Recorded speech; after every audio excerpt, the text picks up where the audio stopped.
Bueno, entonces, como lo decía el profesor Santana, el tema que vamos a presentar en el día de hoy, pues es un tema donde he recogido el material de varios tiempos, básicamente, y hemos llamado factores del riesgo sísmico en el departamento del Valle del Cauca.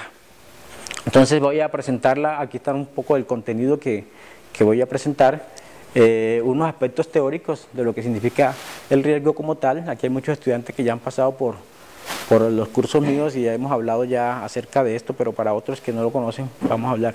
¿Cuál es el contexto de la amenaza sísmica dentro de unas escalas específicas?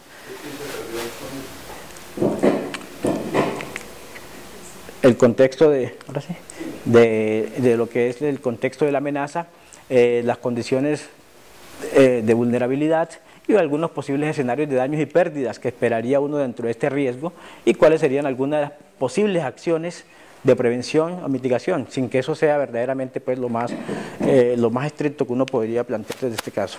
Entonces, empezando desde ese orden que tenemos aquí los aspectos teóricos, vamos a hablar, cuando hablamos de factores del riesgo, nos estamos refiriendo específicamente a unos aspectos muy geográficos del asunto, digamos lo que es primero establecer una localización. ¿Dónde es el problema específicamente?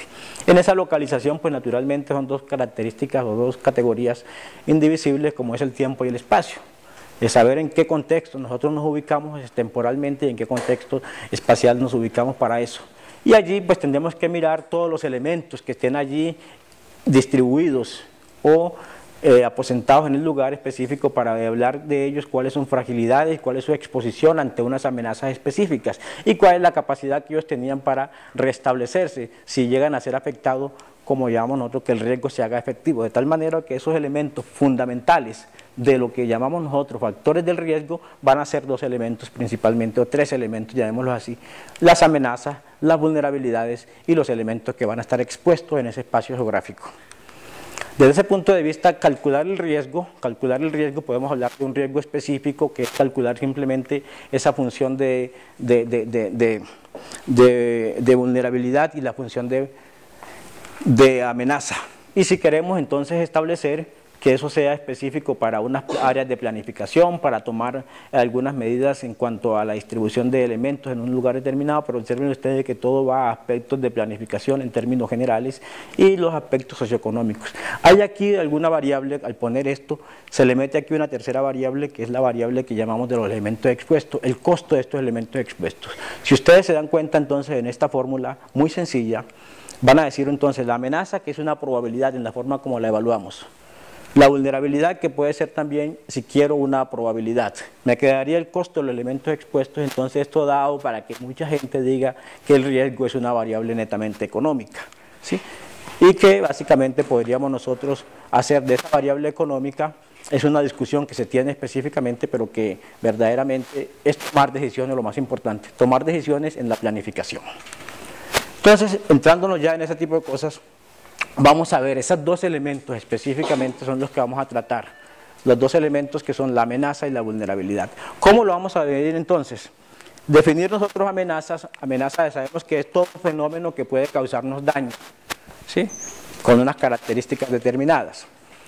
Y entonces su evaluación de esa amenaza va a ser la probabilidad de que este evento, en este caso que estamos hablando de riesgo sísmico, vamos a decir que es la probabilidad que vamos a tener de un terremoto o de un evento sísmico o de una crisis sísmica en un lugar determinado. Acuérdense que hablábamos del espacio por un tiempo determinado, ¿sí? Ante unos elementos expuestos en ese lugar y tiempo. Y la vulnerabilidad son todas las condiciones específicas de fragilidad y de exposición que van a tener esos elementos ante esa posibilidad de esa amenaza. Definido de esa manera, entonces vamos a decir en qué consiste verdaderamente el problema del riesgo sísmico o el problema de la amenaza sísmica. La gráfica que ustedes ven aquí ahora me permite representar bien claramente cómo es el problema. El problema del sismo es que siempre hay una fuente generadora. Esa fuente generadora puede ser la interacción de las placas o puede ser una falla geológica. Generalmente los sismos en el territorio colombiano, los más catastróficos o los más fuertes hasta ahora han sido producto de la interacción de las placas, aunque hay unos sismos de fallas sean muy corticales, como por ejemplo el sismo de Popayán, que recuerdan, ¿sí? Y que fue un sismo muy superficial, pero que cayó en un lugar de un centro muy poblado y causó una serie de daños muy específicos. Entonces el problema del riesgo sísmico viene siendo ¿y cómo lo tratamos? Una fuente generadora, que es una falla específicamente, genera un sismo, hay un rompimiento de esta fuente, la energía se transmite a través del interior de la Tierra por ondas sísmicas e interactúa con la superficie. Al interactuar con la superficie podemos tener dos factores específicamente que pueden darse aquí en esta interacción de suelo y estructura. Que el suelo tenga las capacidades suficientes para absorber la energía y no pase nada en las construcciones, no se transmita esa energía a las construcciones o a los elementos que están expuestos. Y la segunda es que este suelo no tenga las propiedades de resistencia suficiente y amplifique más bien antes de absorber. Al amplificar, pues naturalmente toda esa energía se transmite a las estructuras o los elementos que están expuestos en el lugar y en el tiempo específico allí, de tal manera que me puede decir que la amenaza puede darse como un evento futuro ante unas estructuras o ante unos elementos expuestos presentes o futuros, lo que quiere decir que esto me da clara idea de que estamos hablando de que esto es para planificar en torno a lo ya dado o en torno a lo futuro.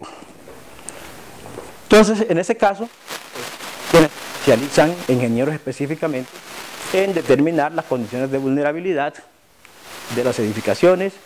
Las ciencias sociales, la geografía, vamos a decir específicamente, va con los elementos expuestos que son corporales, específicamente la parte social, y hay también que determinan entonces el mismo suelo como un elemento expuesto, algo de valor específicamente que también tenemos que calcular cuáles serían los daños sobre él.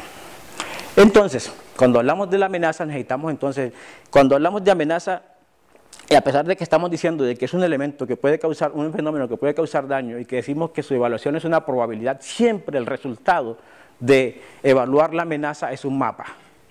Un mapa que me va a dar unos variables o unos parámetros para tomar esa decisión. Y ese mapa, pues naturalmente como geógrafo, ustedes saben perfectamente que va a tener una escala. O sea que la escala de ese mapa puede ser a escala macro, a nivel del planeta, a nivel del continente, a nivel de un país incluso, a nivel de regiones específicas, la escala meso o la escala micro. Lo más acostumbrado inclusive que la ley nos obliga, básicamente para el caso de Colombia, la norma nos obliga a que aquellas ciudades que tengan más de 100.000 habitantes deben tener un mapa a escala micro. Y es lo que llamamos nosotros los mapas de microzonificación sísmica.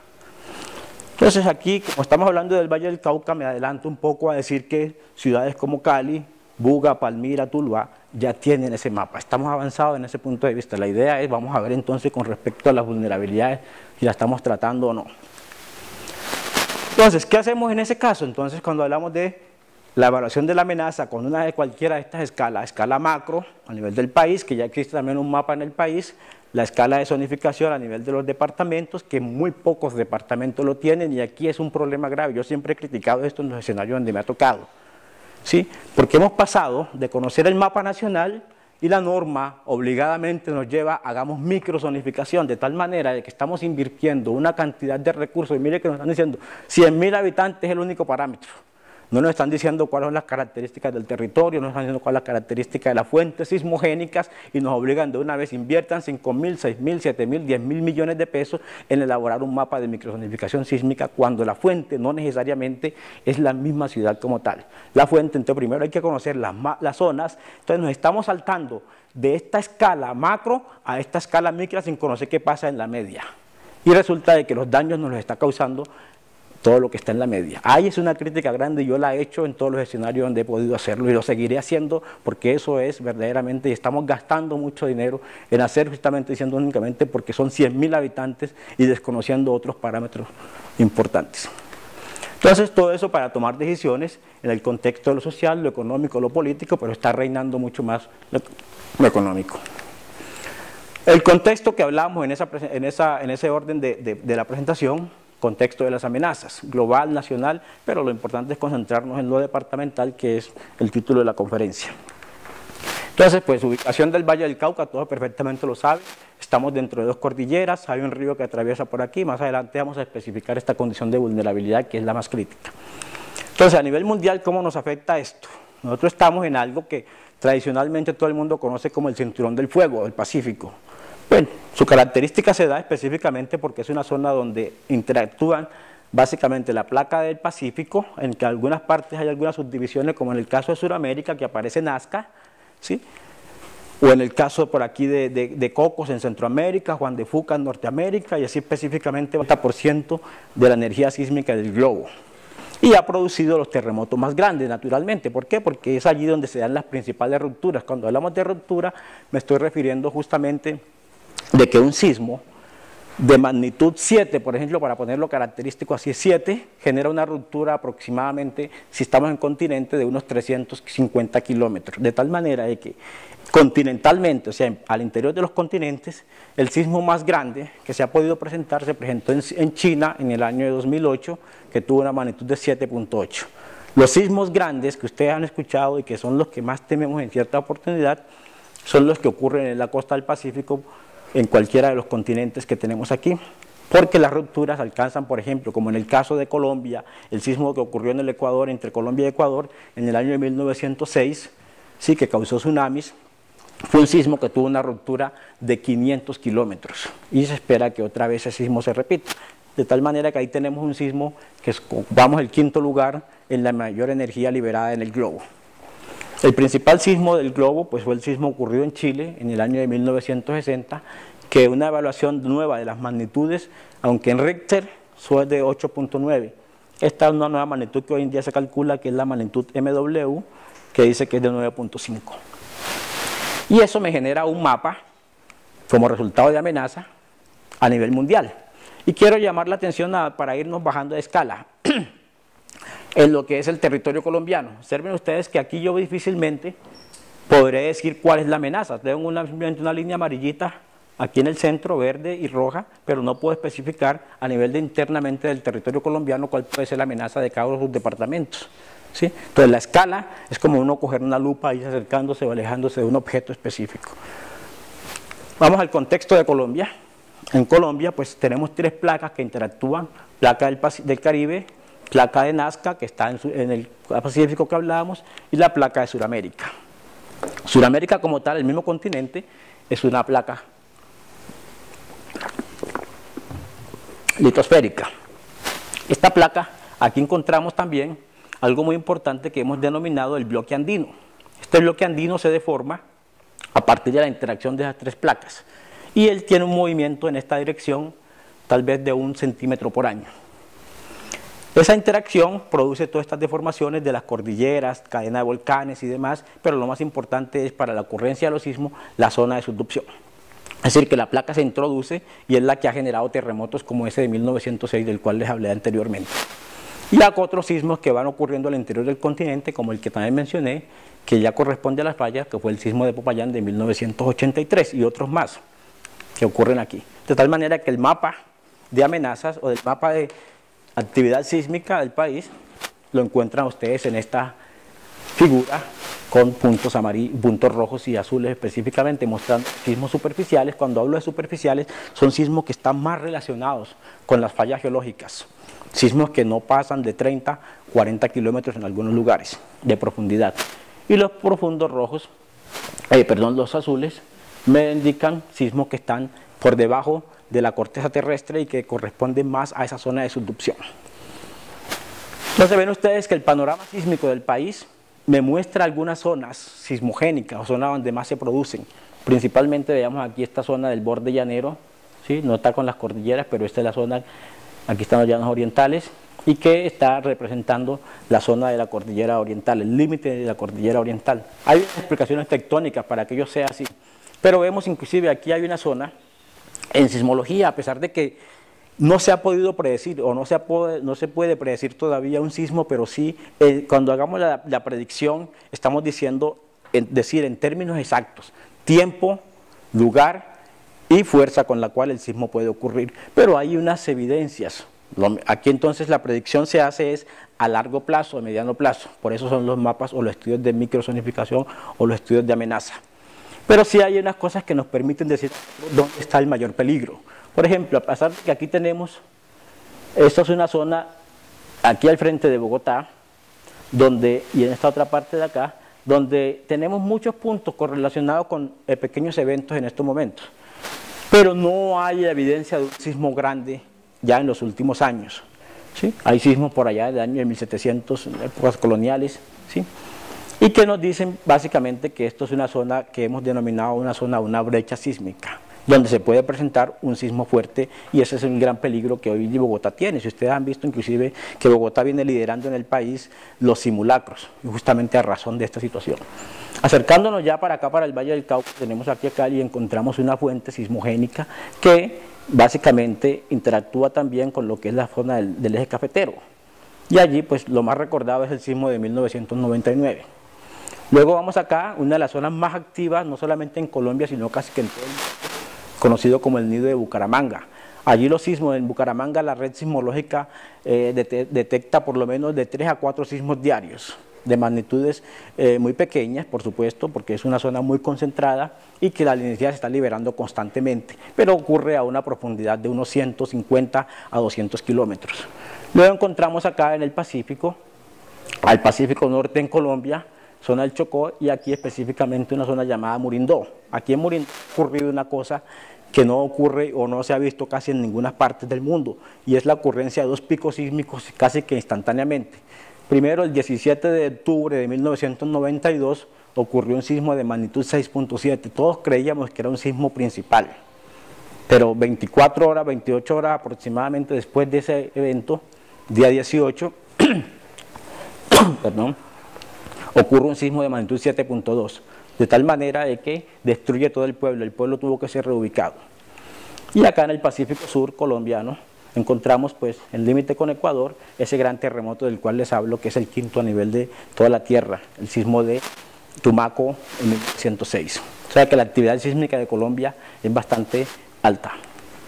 De tal manera de que eso, cambiando la escala, observen ustedes, viniendo a la escala mundial, a la escala nacional, yo ya puedo identificar aquí cómo es el riesgo o la amenaza a nivel de Colombia, cosa que no alcanzaba a ver en la escala macro. ¿Sí? Eso es el cambio de escala. Entonces yo ya puedo decir, hombre, mire, la costa pacífica en Colombia es aquella que tiene la mayor amenaza alta, entre 35 y 40 G. Este G es un valor de la gravedad. La gravedad se coloca valor 1, que es de 9.8 centímetros por segundo, ¿sí? Cuadrado, pero aquí lo tomamos como si fuera 1 el máximo, o sea que tenemos 0.4, y este 0.4 en valores de intensidad se traduce en una intensidad de 9 a 10, que ya es muy altísima. Entonces toda la costa pacífica tiene eso, y nos vamos adentrando en todo el continente, en todo el país, y vemos cómo está ya distribuida la amenaza. Valle del Cauca, en esta escala, observen ustedes, yo puedo decir, hombre, mire, una parte muy pegada a la costa pacífica alta y otra parte que está en media, pero apenas me da 2 valores específicos y no puedo determinar en cada uno de los municipios cómo sería la cosa. Y eso es lo más crítico, ¿no? Que esto es lo que obliga a las entidades a construir bajo este criterio. O sea, un mapa que en esta escala pues no me está diciendo nada. Vamos siguiendo. Bueno, vamos a entrarnos al Valle del Cauca para ir cambiando esa escala a ver qué nos dice.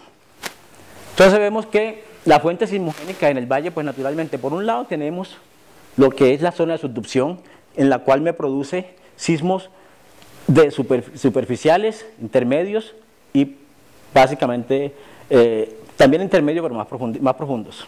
Y toda la zona que hablamos como una de las de mayor actividad en toda la costa pacífica. Y además de esto, por las interacciones, vemos toda una serie de fallas que también contribuyen a la amenaza sísmica del departamento. Aquí vemos algunas fallas de estas, unas recorriendo todo el valle, ¿sí?, del río Cauca, otras paralelas a este valle, y que son, por ejemplo, caracterizamos falla del Cauca, falla río Cauca, la falla Cauca-Almaguer.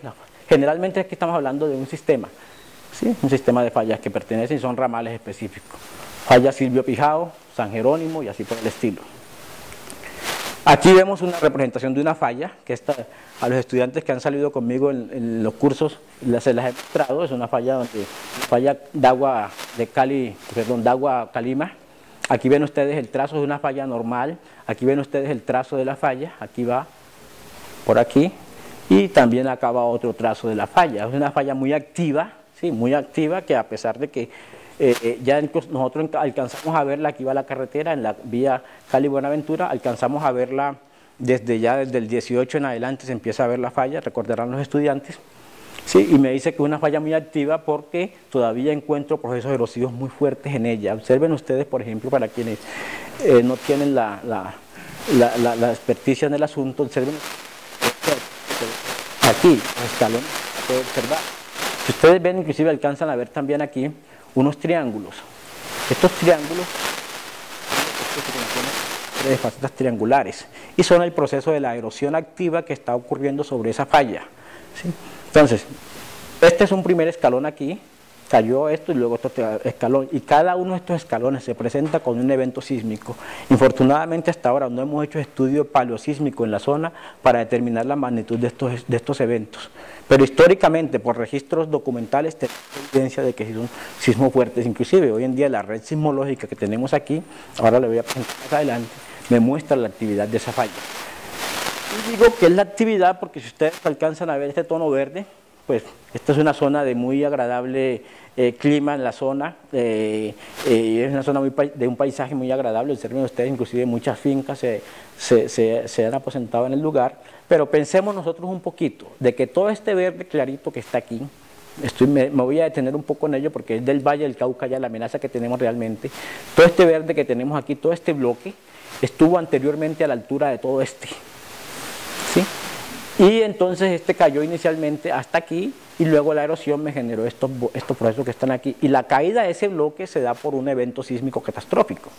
Luego viene, aquí cayó y luego cayó nuevamente aquí a la altura que tenemos.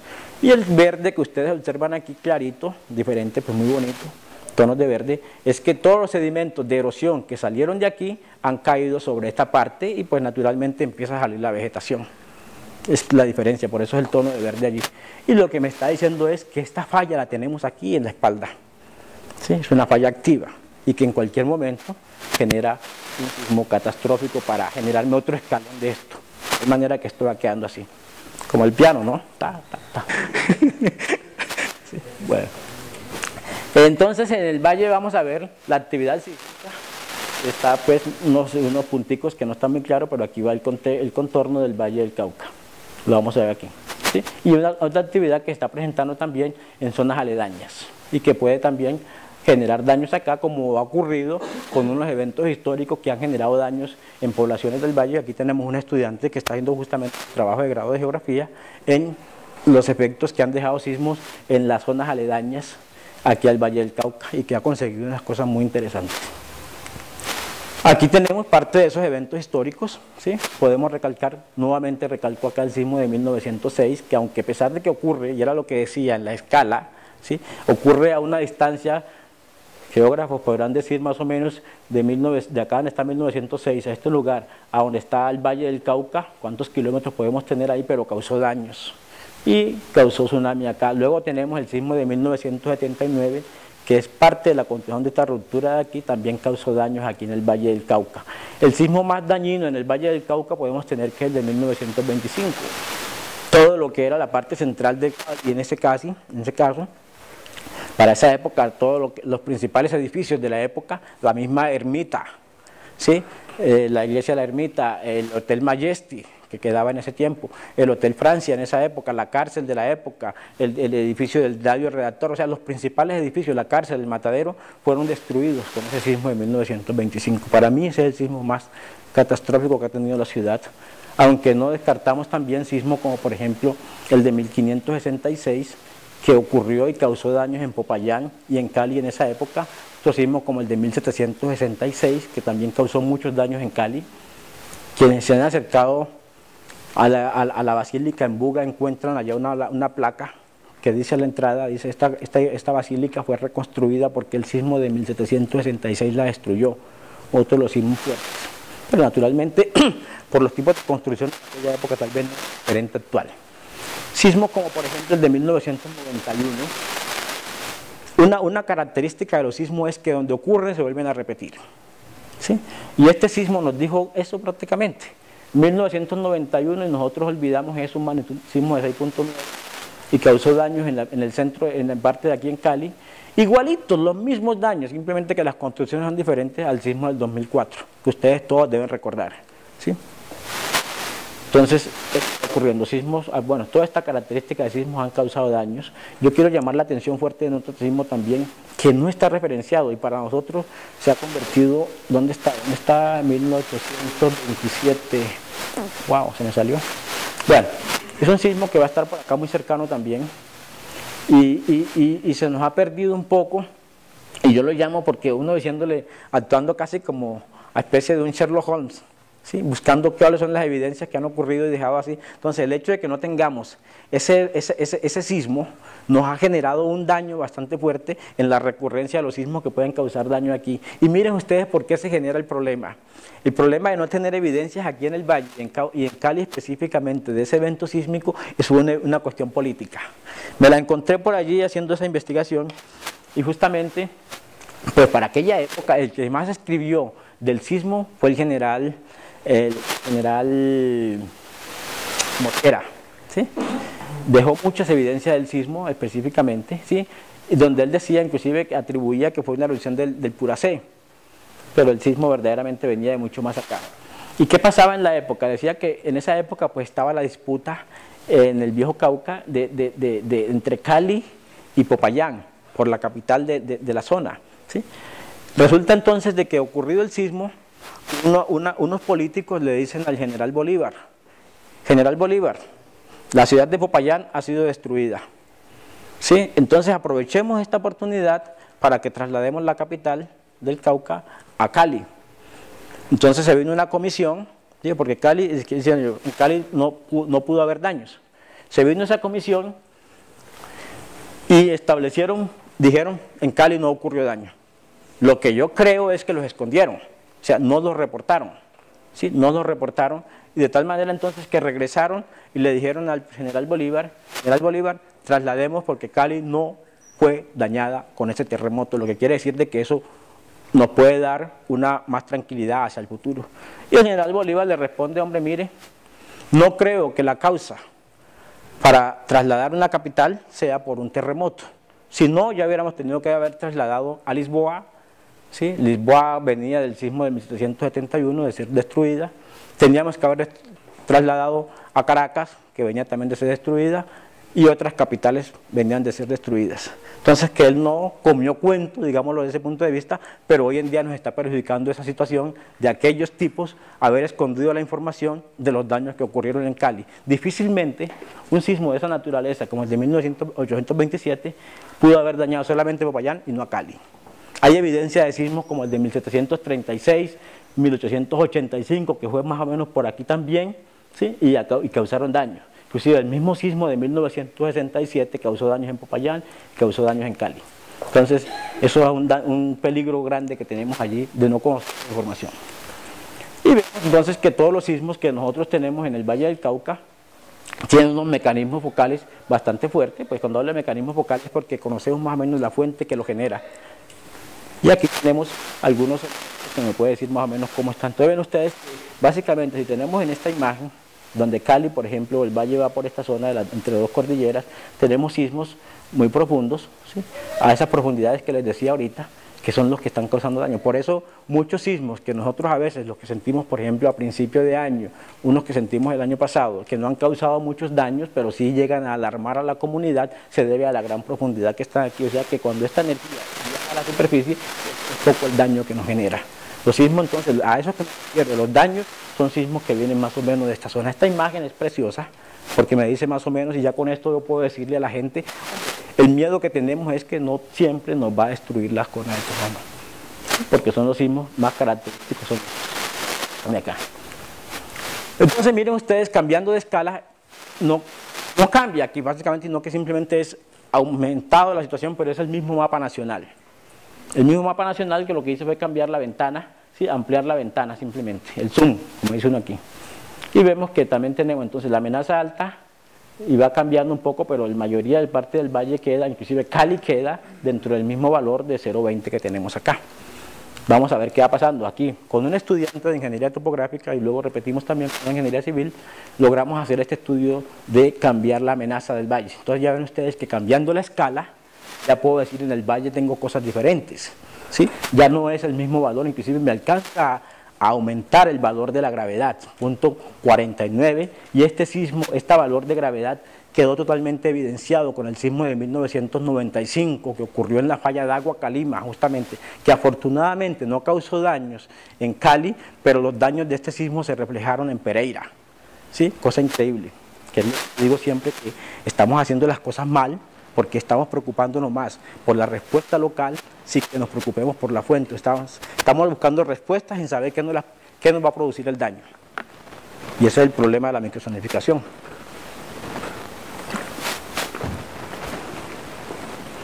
Entonces ven ustedes que el cambio de escala, ya tenemos las tres escalas, la escala mundial, la escala nacional y la escala regional, o sea, el Valle del Cauca, y vemos cosas diferentes en ellas.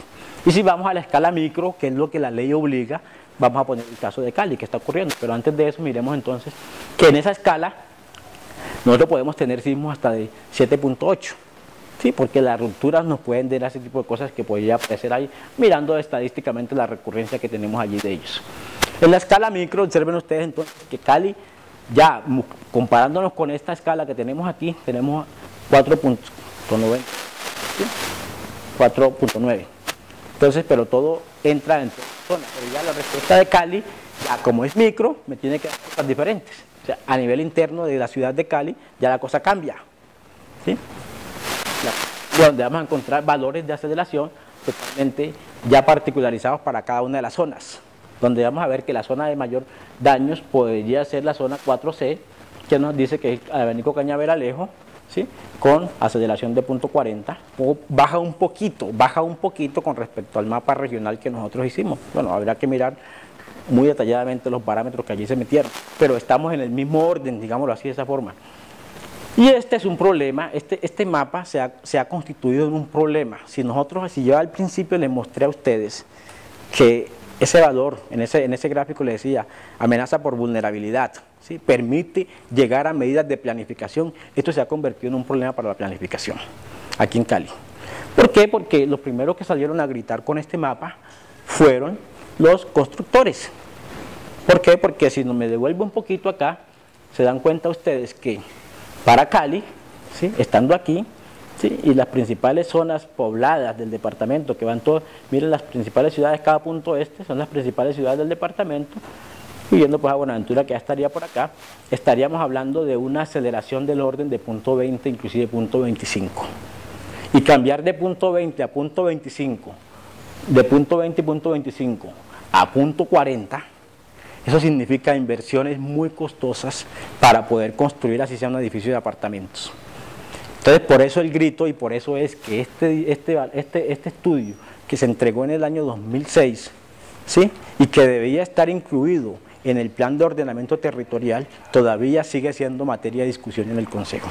¿Por qué? Porque aquellos poderosos no lo permiten todavía de que eso ingrese allí.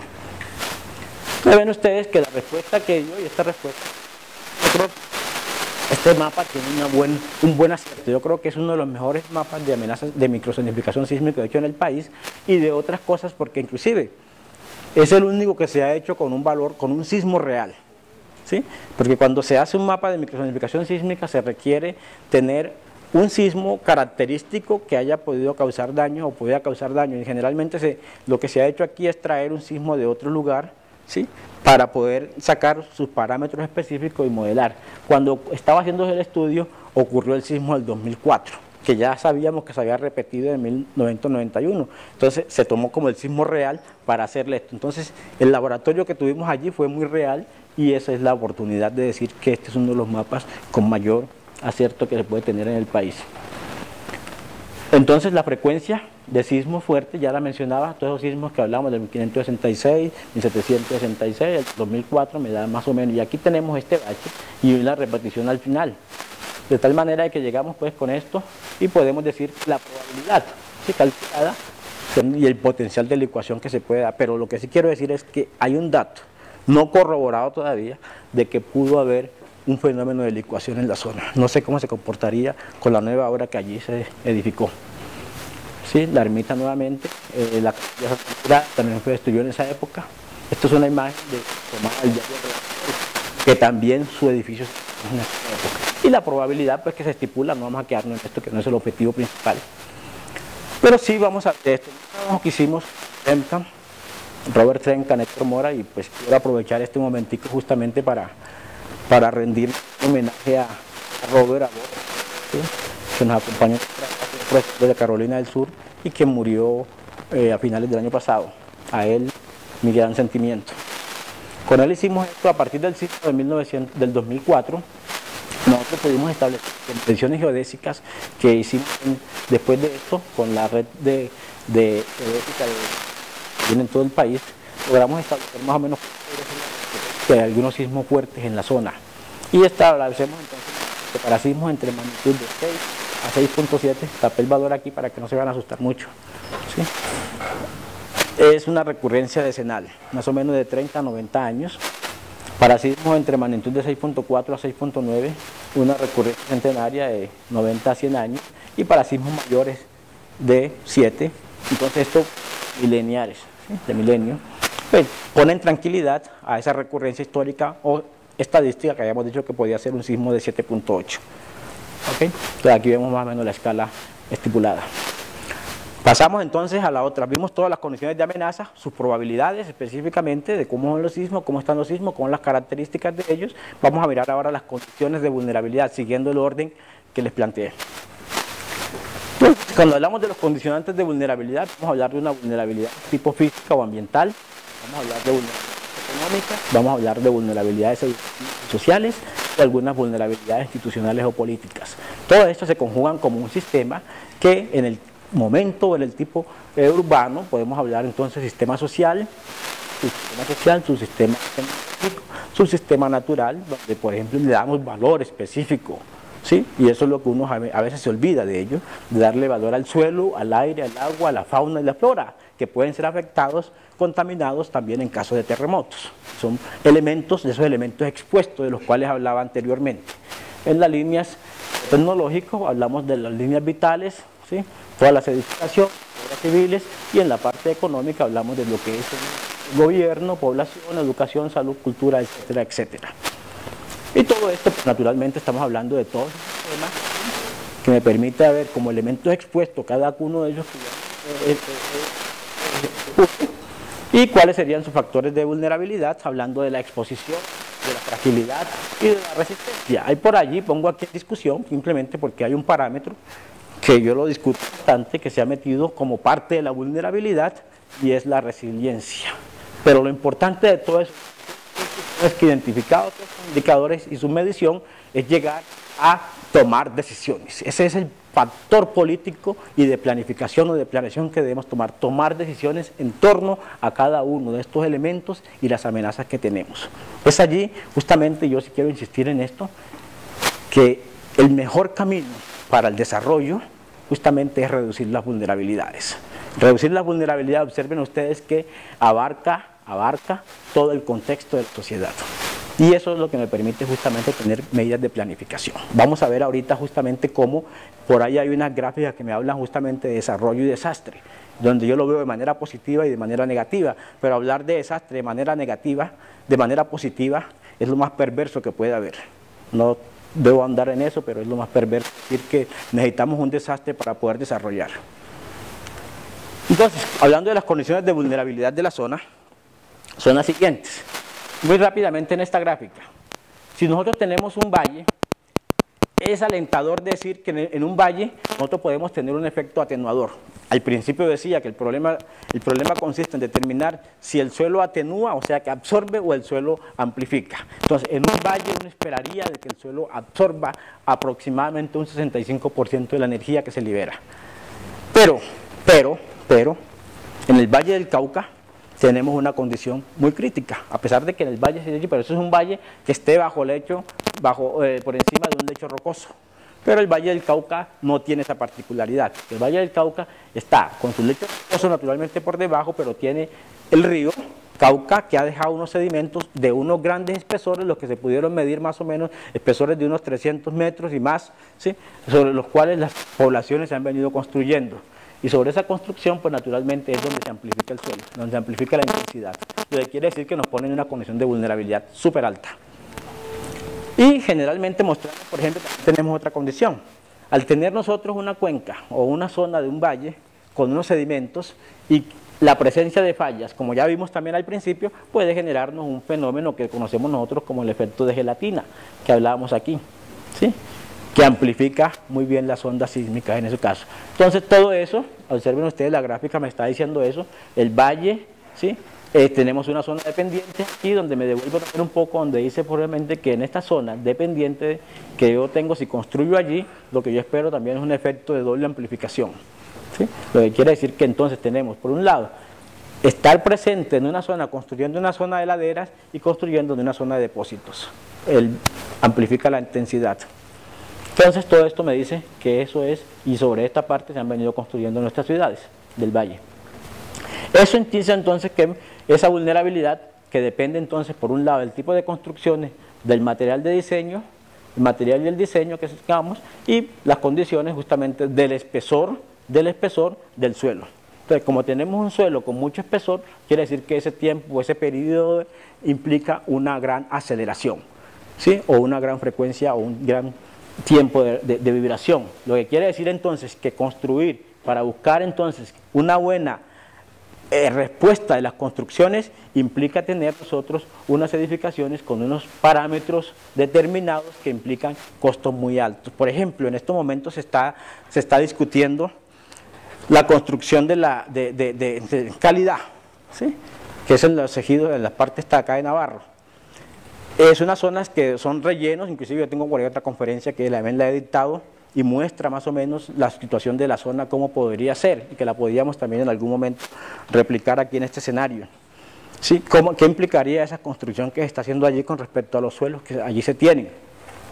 No quiero decir que no se pueda construir, ¿sí? Porque el suelo es licuable. Lo que pasa es que es una zona donde si usted construye y tiene que tener unas características muy específicas para las construcciones y además los costos, porque tiene que llegar usted a buscar la roca firme, que eso implica tener unos costos muy elevados. Y si estamos hablando de construir en una zona con estas características de potencial de liquefacción, ¿sí? Y para viviendas de interés social, imagínense ustedes los costos que esas viviendas van a tener. O sea, yo no quiero decir que no se vaya a construir, se puede construir, por supuesto que sí, pero los costos van a ser muy altos y son viviendas de interés social, ¿cómo las vamos a pagar? Entonces, esas vulnerabilidades pues, naturalmente vienen aquí para los tipos de construcciones, dependiendo si vulnerabilidades tipo A, por ejemplo, para edificaciones de adobe, que son los que se construirán para agentes de interés social, ¿sí? Son las demás vulnerabilidades. Entonces ya sabrán ustedes lo que allí se podrá esperar.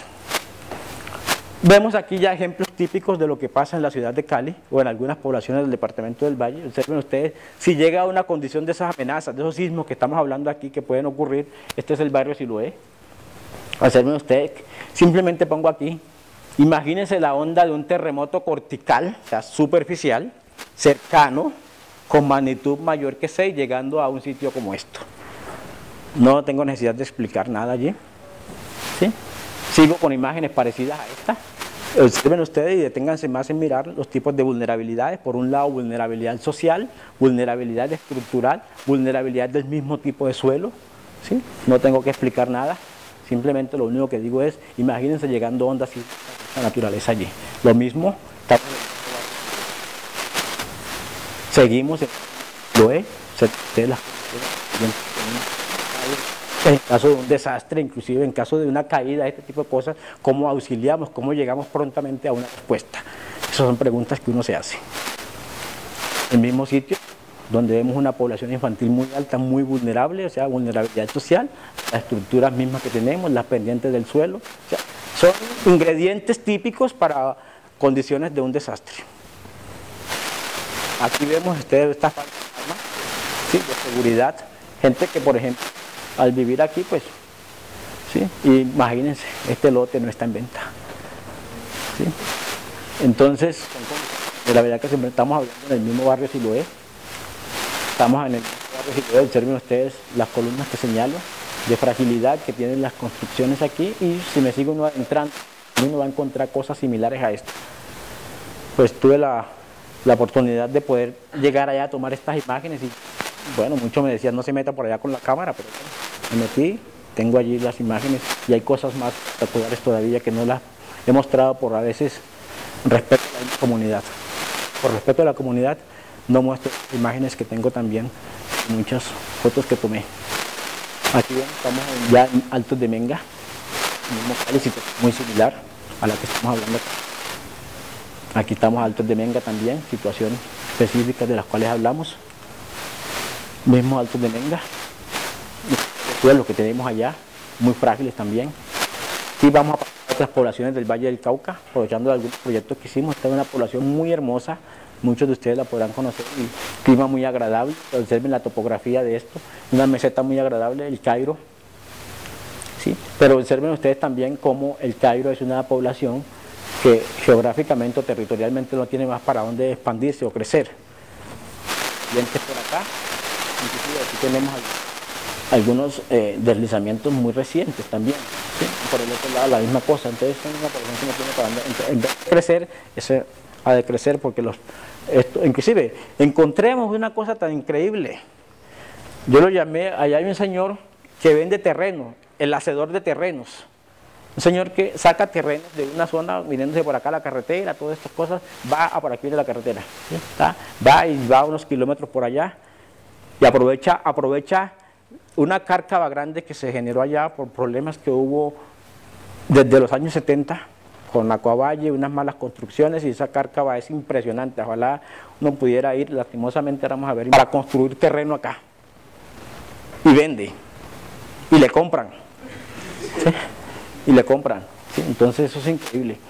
Porque como no hay pan de expandirse, la gente, él hace terrenos, ¿sí? Rellena una parte acá, pone unos muritos y ahí va rellenando, ¿sí? Y genera el terreno. Y ahí la gente le compra. Este es un mapa de amenaza de zonificación por movimientos en masa. Miren, rojo significa amenaza alta. Y esta es la población. ¿Sí? Entonces ahí se imaginarán ustedes ya. Y por aquí está el hacedor de terreno, por aquí más o menos. ¿Sí? Aquí ven la imagen mejor todavía. ¿Sí? Miren todos los deslizamientos. ¿Sí? Todo esto, o sea, no tiene para dónde crecer. Y esta es la zona, esta moradita que está aquí, es la zona de expansión. ¿No?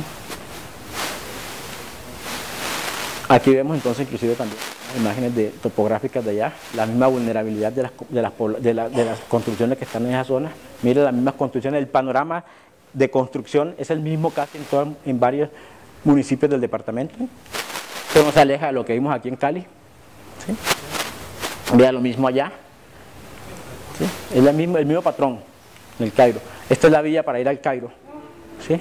Entonces por eso digo que llegar allá, ¿sí? Esto fue esta imagen, la tomé del diario El País, que fue a raíz de cuando se hubo la temporada invernal del año 2010, me parece que fue. Imagínense esta vía, con todas estas cuestiones y un sismo que llega a esta zona. Aquí nuevamente me voy acercando a la misma falla de Cali, de Agua Cali, ¿sí? Para mostrar, aquí va el trazo de la falla nuevamente tomado en otro sector. Aquí la ven ustedes, ¿sí? Me voy acercando para mostrar lo siguiente. Aquí tenemos entonces el trazo de la falla, mírenlo aquí donde va, más visto de una forma más, de otra escala, las cárcavas que vemos aquí. Acá tenemos una zona que fue antiguo deslizamiento. Este antiguo deslizamiento que ustedes ven aquí, una penitencia ya, todos estos sedimentos cayeron por esta zona, ¿tá? Y se acumularon aquí. Mira, aquí formaron este abanico aluvial que ustedes ven aquí. Este abanico, pues naturalmente son todos los sedimentos que cayeron por acá, por acá y por acá. Y sobre ellos se creció la población del agua. O sea, la población está sobre un abanico, totalmente. ¿Sí? ¿Qué quiere decir entonces? Que esto es una zona inestable. Y aquí vemos mejor la imagen. Esta zona inestable que está aquí puede darse, y si esto coincide con un terremoto, con un sismo, que estamos sobre la traza de la falla, primero que todo. ¿Sí? Una zona inestable acá, grandes precipitaciones como se dan en la zona de la Larga, pues naturalmente lo que viene aquí es sedimentos nuevamente a taponar acá. ¿Listo? Ese es el gran peligro que tenemos sobre mira el abanico aquí. Y aquí algunos tipos de construcciones allá en Dagua. Aquí vemos otras construcciones en Dagua. Mira el puente que comunica la parte central del pueblo con la vía principal. La gran vulnerabilidad de esa zona. Aquí vemos algunos tipos de construcciones allá en Dagua específicamente. Esto ya a Sevilla, otro tierra de la profesora Cecilia. ¿Qué se dice la profesora Cecilia, güey? Observen ustedes, este es un problema que tratamos nosotros desde acá, un punto que le hicimos a la CDC. Esto es muchos años allí en la zona. Hicieron este muro de contención, pero resulta que esta es una zona que tiene espesores de suelo no consolidado de 25 y 30 metros, cenizas volcánicas más que todo. Y el muro, pues el muro tiene 2 metros. Entonces, pueden usted colocar un muro de 2 metros de profundidad sobre una zona no consolidada, ¿sí? De 25, naturalmente, eso es una babita ahí, permítanme ustedes que se lo lleva la corriente, ¿sí? Entonces eso naturalmente cae con todo y hunde todo eso. Entonces otra imagen, otra zona que también era la zona del mirador de A, aprovechamos que en esa época, febrero 7, tomamos una imagen, ¿sí? Febrero 7, y ya casi un año y medio después, un año y 4 meses, en la misma zona, cómo es de acelerado el proceso ya, ¿sí? De acelerado. Si yo voy ahorita y tomo a 2014 esta misma imagen, ya a febrero, para llevar la secuencia de meses, me imagino que esto tendrá más acá, ¿sí? Y esto, por acá abajo, si esto es una corona acá, para abajo, siguiendo abajo, totalmente poblado. O sea que las condiciones de vulnerabilidad son altísimas. Bueno, entonces, ya para ir cerrando un poco, posibles escenarios de daños y pérdidas que se podrían presentar. Con toda esa cantidad de sismos que se pueden presentar acá y considerándolo como, por ejemplo, colocando el sismo de 1999 como patrón, vemos el patrón de daños que se pudo revelar o que en algunos datos de la Oficina de Planeación mostró que era el 1.5 del PIB que se había afectado, 0.5 PIB nacional, pero la afectación real fue del 2.5% del PIB nacional. Probablemente a nosotros que no somos economistas ni manejamos estas cifras de planeación no nos va a decir nada, ¿sí? Pero si comparativamente la ponemos nosotros de cuánto invierte Colombia en educación, el profesor Rodolfo podrá ratificar el dato de cuánto invierte Colombia en educación de todos los niveles, desde la preescolar hasta la básica o alta, superior, ¿sí? Anualmente, el PIB como el 1%, ¿no, Rodolfo? Sí, entonces imagínense ustedes, a nivel nacional se invierte. La tendencia a aumentarlo al 3.5 del PIB, pero como proyecto, ¿no? Como proyecto, ¿sí? Correspondería algo muy cerca de la pérdida. De las pérdidas, con un solo evento sísmico. Imagínense ustedes, ¿eh? Con un solo evento sísmico. Entonces, ¿qué quiere decir esto? Que ahí sí nos vamos al otro cuadrante de la espera del desarrollo del desastre. El desastre trunca el desarrollo. Y ahora vamos a ver algo fantástico. Entonces, esa sería una de las principales consecuencias de esto. Para no ir tan lejos, entonces, simplemente comparativamente con daños que se pudieron dar en el contexto de lo que invirtió la década del 98 al 2008, que invirtió la oficina del Fondo, ¿sí? Fondo Nacional de Calamidades, ¿sí? En sistemas de construcción y cifras de tipo de cosas, para cifras del 2008, la Oficina Nacional de Prevención de Desastres para la época, todo lo que invirtieron en reconstrucción y en apoyo por daños que se pudieron presentar en el Valle del Cauca, ¿sí? Sí, vea los montos invertidos para recuperación simplemente y para poder establecer cosas similares de lo que sea. Entonces las cifras que se invierten por no planificar, por no tomar medidas de prevención y mitigación, ¿sí? Entonces son altísimas. Cosas como esta, por ejemplo, recuerdan ustedes en el 2011, todo eso, la ola invernal que ocurrió. Estamos viendo aquí, esto nada más con unos pequeños aguaceritos que se presentaron en la época, si esto es generado por un sismo y que llegue a coincidir, un sismo, encontramos deslizamientos antiguos en la zona, ¿sí? Si esto llegara a coincidir, en la vía Cali-Buenaventura, recordarán todos ustedes este taponamiento que se generó en la vía, ¿sí? Que duró como 15 días, eso, las implicaciones económicas son altísimas a una vía, ¿sí? Buenaventura, por ejemplo, todo lo que se produce y todo lo que llega allá en el puerto específicamente, todo, si nosotros hacemos un cálculo de las pérdidas, miren ustedes que cuando nosotros evaluamos pérdidas simplemente nos vamos a las pérdidas directas. Las pérdidas directas y las pérdidas indirectas generalmente uno no las alcanza a valorar, ni casi nadie se las imagina, pero las pérdidas indirectas en los desastres superan con creces a las pérdidas directas, ¿sí? Por lo menos quienes son expertos en medición de esto pueden decir que las pérdidas indirectas, o sea, cosecha que no se cosechó, que no se pudo aprovechar, todo el trabajo que no se desarrolla, todas las actividades que se paran indirectamente por desastre, ¿sí? Todo ese cálculo específicamente pueden ser del orden de 5 a 10 veces las pérdidas directas que se dan con un desastre. Entonces, tener taponada la vía, como ocurrió ya y fue evidente, 15 días, ¿sí? Con este deslizamiento, observen ustedes a una escala diferente la cosa, ¿sí? Miren las volquetas y las excavadoras para sacar todo este volumen de tierra. Entonces, 15 días, creo que se demoraron más, ¿sí? Viendo nada más la cantidad, miren, todo este volumen de tierra para que hacer esta volquetica aquí. Entonces, imposible, quedemos allí. Esto fue por la otra vía, las dos vías se taponaron. No sé si ustedes recuerdan, esta era la vía Cali-Buenaventura por acá, por el lado de, por acá, y esta era la otra vía de acá, la Panorama. También, simultáneamente las dos vías. Entonces imagínense ustedes todo lo que significa eso como pérdida, y para que ustedes se den cuenta la magnitud del volumen de material y la retroexcavadora que la saca. Entonces, pues son pérdidas directas, ¿sí? Y todos tenemos una recurrencia de pérdidas, para que ustedes se den cuenta esas pérdidas directas cómo afectan entonces a la comunidad. Si no, pues pregúntenselo a estas figuritas, ¿sí? Estos nos dicen aquí, por ejemplo, cómo nosotros, a lo largo, miren ustedes, desde el 78 para acá, hasta el gobierno que tenemos, siempre hemos tenido un desastre, ¿sí? Ininterrumpidamente. Yo tengo miedo ahora que vienen las elecciones a ver qué va a pasar después, ¿sí?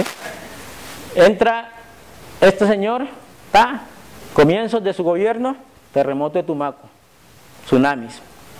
Empieza este señor, terremoto de Popayán, fuerte, todo lo que le costó, inclusive que no había políticas en el país todavía, que hasta hoy las políticas de reconstrucción y de apoyo, mire, y hablamos de ciudades resilientes, que se tenían para el país, las normas, tienen todavía, y esto fue en el año el 31 de marzo del 83, todavía hay containers en Buenaventura que venían como ayuda externa para la comunidad de Popayán.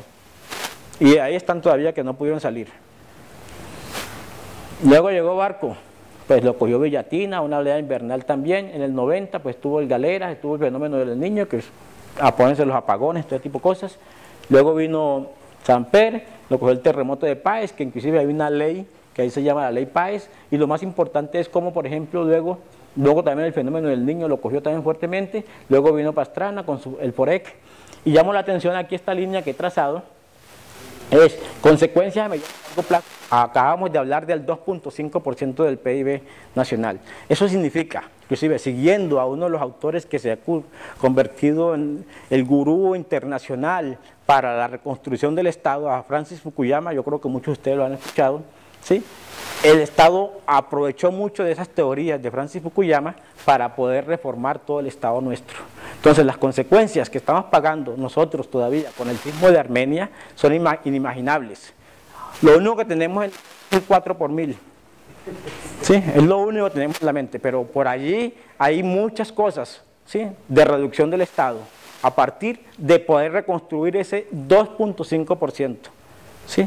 E incluso, y lo voy a comparar ahorita, cuando se hizo este sismo, el Estado creó cosas, ¿sí? Y ahí viene una política, unas cosas bárbaras que tenemos allí con esto, inclusive todo cómo se dio el proceso de reconstrucción, ¿sí? El crédito que hizo el banco, que hizo Colombia, al Banco Internacional, el Banco Mundial, fue de 3.000 millones de dólares para la reconstrucción del eje cafetero, 3.000 millones de dólares. Y todo eso implica todo lo que les estoy diciendo. Entonces, como forma de atención a los desastres nuestros, pues aparecen figuras en el terremoto de Popayán, resurgir. Yo creo que si uno se va históricamente a los desastres que han ocurrido, por ejemplo, cosas maravillosas, que inclusive por la historia, pues Pablo Milanés dice, la historia lleva su carro y por encima pasará de aquel que quiera negarlo. Terremotos como por ejemplo el terremoto de 1875, uno de los terremotos más fuertes, fronterizo, Colombia, Venezuela, destruyó todo Cúcuta, y la forma de atención de ese desastre para la época, maravillosa. Cómo la comunidad respondió, inclusive por todos los caminos que habían en aquella época, cómo llegaron, no se generaron impuestos, y se reconstruyó hasta el punto de que ustedes Cúcuta después, en el año de 1950, fue otra vez azotada por este terremoto. Y nosotros vamos a Cúcuta hoy en día y encontramos cosas, no es lo mejor, pero sí, pues naturalmente, ser una ciudad fronteriza. Entonces, para Popayán surge resurgir una entidad totalmente privada para la reconstrucción. Se repite el caso para Páez, NASA Kiwi. Quisieron matizar un poco la cosa con el terremoto de Armenia, el FOREC. Y luego repetimos cosas similares a Colombia. Aquí en el Valle del Cauca me tocó ver proyectos de reconstrucción del orden de 26.000 millones de pesos y entregaban a mercados. ¿Sí? Entonces, la forma de aquí es calamitosa. ¿Sí? Pues ponemos aquí, entonces, miren ustedes, me voy a este último y con Colombia Humanitaria, en este último gobierno, y pongo la flecha, comparando un poco con la verde de acá de Forex. Si estamos pagando todavía y todo lo que hay ahí detrás después de ocurrido esto, entonces, ¿qué pasa con esta flecha de acá de Colombia Humanitaria? Si el préstamo que hizo Colombia a la banca internacional aquí para reconstruir Armenia y transformar lo que ustedes ven hoy en día, y ahí es donde muchos se equivocan, ¿sí? Al decir que Armenia y el eje cafetero, que transformó su productividad cafetera a una diversidad de productos y de otras cosas, específicamente de ecoturismo y todo este tipo de cosas, entonces, y que hoy día pasamos por el eje cafetero y vemos unas vías magníficas o buenas, entonces mucha gente se equivoca y dicen que el desastre es una oportunidad para el desarrollo. Y eso es temerario, ¿sí? Entonces, con esto de acá, sí, la ola invernal del 2010-2011, el crédito que Colombia hizo a la banca internacional fueron de 19.000 millones de dólares. Estamos hablando de 6 veces más el crédito para el eje cafetero. Entonces, por eso digo, ¿hasta dónde nos podrá llegar toda esa cantidad de efectos? Y si van a seguir a Fukuyama, para ver cómo vamos a llegar nosotros a pagar todo lo que está pasando acá. Y si nos llega a ocurrir otro evento intermedio, pues ¿a dónde llegaremos? Entonces, por eso digo aquí, ¿cuánto le seguirá costando al país la baja inversión y la falta de planificación para la gestión del riesgo? Esa es la moraleja en ese caso. Entonces, algunas posibles acciones de mitigación, pues no necesarias. Hablar de tomar decisiones, tenemos que tomar decisiones, pues no permitir ocupaciones en zonas de amenaza, por un lado, aunque es muy pueril la cosa, pero es tomar decisiones. Hay leyes que en este momento, geográficamente, nosotros podemos hablar de planes de ordenamiento territorial, todas las medidas urbanísticas, todas las medidas que se tienen en torno a la legislación ambiental, todo este tipo de cosas son fundamentales. A llevar acciones, por ejemplo, en torno a lo que tiene que ver reducciones. Una situación, por ejemplo, hoy en día se habla mucho de un término gobernanza. Esa gobernanza nos habla de varios factores, equidad, nos habla de responsabilidad fiscal, nos habla de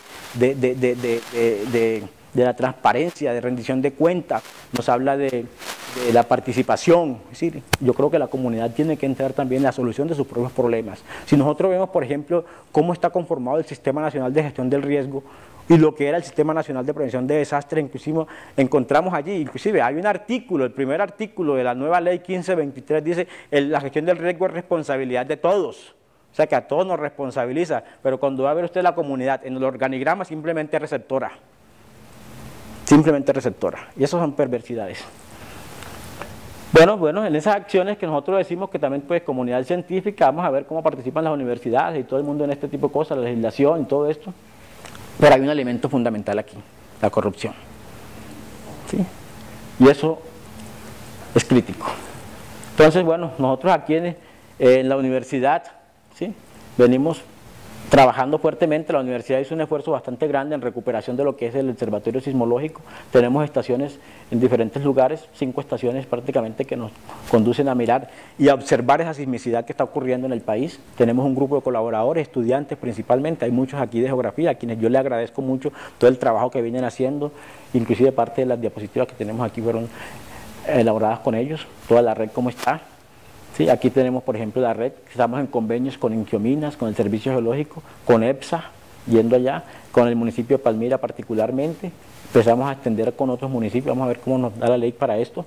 Algunos de los equipos muy modernos que hemos adquirido nosotros, ¿sí? Estos son, por ejemplo, el sismógrafo, que esto está instalado en campo, el digitalizador, los paneles solares, tenemos las estaciones son alimentadas propiamente con paneles solares, son equipos muy costosos, la universidad invirtió en ellos, por ejemplo, este aparatico que ustedes ven aquí, el sensor, hoy en día está del orden de unos 9.000, 10.000 dólares.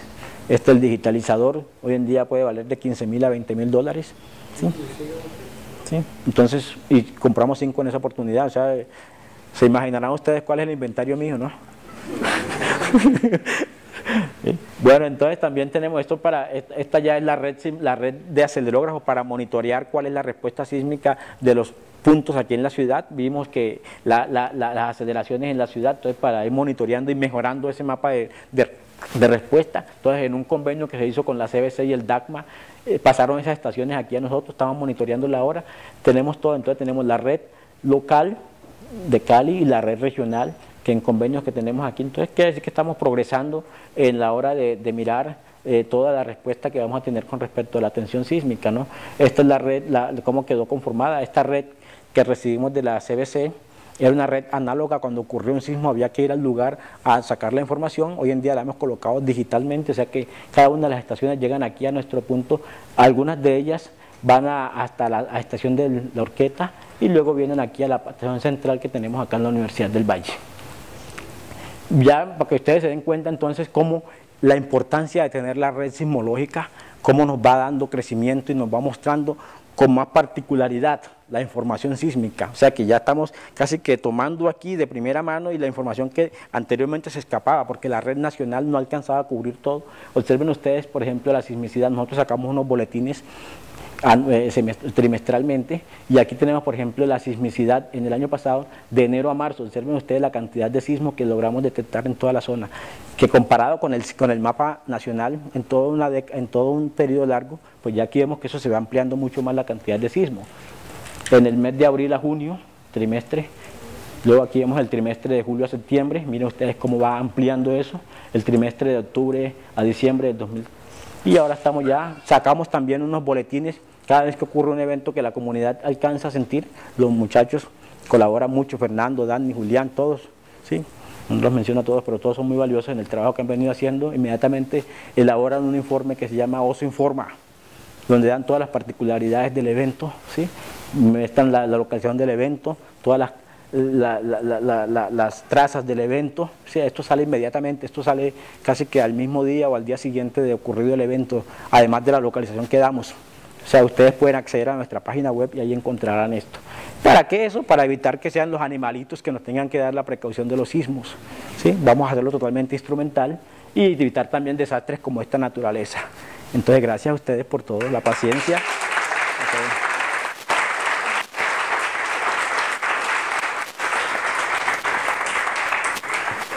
Bueno, muchas gracias al profesor Salcedo y obviamente a ustedes por escuchar.